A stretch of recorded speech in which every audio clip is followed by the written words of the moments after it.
Recently, I asked people what is awful to do, but wonderful to have done. What do you think? Tell me something that it is awful to do, but it is wonderful to have done. Not only one, but many things in life are like that. For example, physical exercise, for most, is awful. If it wasn't, everyone would do it. But after you do the physical exercise, it's wonderful. The feeling, the sensation of job done, and that you've done something good for your body. Just as it's awful to forgive those who hurt you, did something wrong to you. But after you have forgave, it's wonderful. The feeling of relief, of freedom from what have happened. There are many things that are awful to do. It is awful for you to give up on your will, on what you want so much, to do God's will. For you to give up on your will to do what is right. It is awful, but after you've done it, you are happy because you didn't succumb to your desire that most probably would have led you to disaster, destruction. So there are many things in life that are awful to do, but wonderful after we do it. And if you realize, most of them have to do with a disciplined, restrained life, a life that you will have a lot of success, benefits, if you follow that discipline. But also, that reflects a war inside of us. This war is the war of our will against what is right. Many times our will goes against what is right and good, because not all that we want is good for us. And if you don't understand that, most probably you are a slave of your will, and many things in your life lead you to destruction when you do what you feel, what you want, regardless of the consequences. You must understand this basic principle of life, that our desire can be against us. Our desire can be for our harm.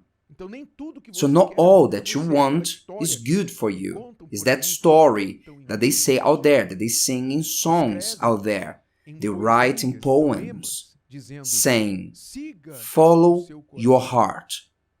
Do what your heart tells you. If the heart says so, nobody can control it. And it goes on and on. This is one of the worst advices that somebody can receive or practice. Because if you do all that your heart requires, certainly you will destroy yourself and destroy others too. The Apostle Paul, speaking about this, he said in his words, you find this text, that in the book of Romans, the letter that he wrote to the Romans, on chapter 7, right in the end of the chapter he says, for I know that in me, that is, in my flesh, my will, myself, nothing good dwells. For to will is present with me, but how to perform what is good I do not find. For the good that I will to do, I do not do, but the evil I will not to do, that I practice. So he spoke about this war that there is within the human being of wanting to do good and not doing it, and not wanting to do evil and end up doing it. This war within the human being And your victory, your success in life depends on you winning this war. Have more victories than defeats in this war. It's important for you to have that in mind. And he said something very profound. He said, "For I delight in the law of God according to the inward man." In other words, there's something in us that connects, agrees with God's law. For example, you agree, the majority, everyone will agree that stealing is wrong. The law of God that says, "You shall not steal," this law matches with our inward man. Our inward man takes pleasure in this law. It's true. You shall not steal. Don't take what is mine.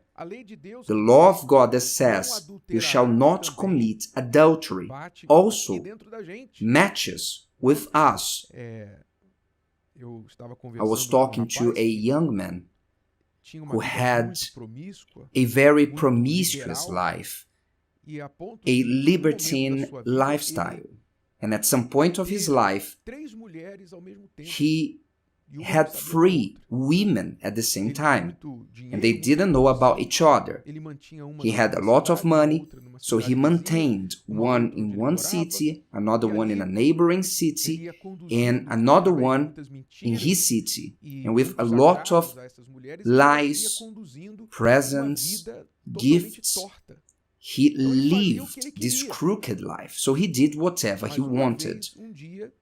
But one day, one of these women betrayed him, and he found out.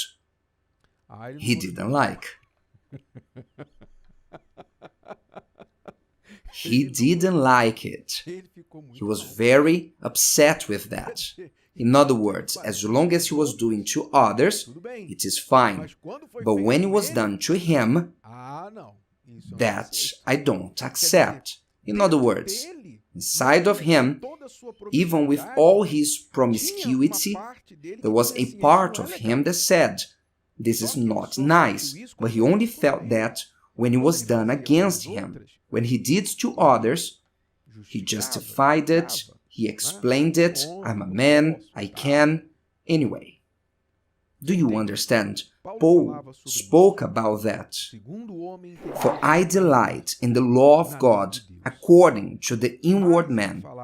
But he said also, "But I see another law in my members." In other words, in my will, in my body, there's another law warring against the law of my mind. Look how profound. There's a conflict within. As if there was 2 dictators in us, one contrary to the other, warring against the law of my mind and bringing me into captivity to the law of sin which is in my members. Then he concludes, "O wretched man that I am, who will deliver me from this body of death?" So Paul recognized that us, the human being, in our fallen condition, has a word that describes us. And this word was wretched. O wretched man that we are. Wretched on this nature that we are under. And this nature that even in the end enjoys doing good. And there's only one solution for this fallen nature. And it is what Paul said, "I thank God through Jesus Christ our Lord." In other words, the only solution to solve that is to surrender this flesh, this will, and to submit it, to subject it to God's will. Because that in the Lord's Prayer, Jesus included this prayer, "Let your will be done, as is done in heaven." Because if it is not God's will, but man's will, the earth will be what it is. Why is the world is what it is? Diseases, misery, destruction. Why so much destruction, misery in the world? Because the human being follows their own will and not God's will. And whenever you follow your will, it will lead you to misery and destruction, to all the definitions of the word. You can be very rich, but miserable. This word encapsulates all the destruction, misery that can take place in the life of the human being. But if you want to be free, subject your will to God's will. Yes, it is awful to do this many times. It hurts in the flesh, in us, in the heart, in the pride. It hurts. It is awful to do. But once you have done God's will and not yours, it is wonderful to have done. If today's video helped you and you know someone that could benefit from it, share it with them, and if you haven't subscribed to the channel, you may do so now. See you later.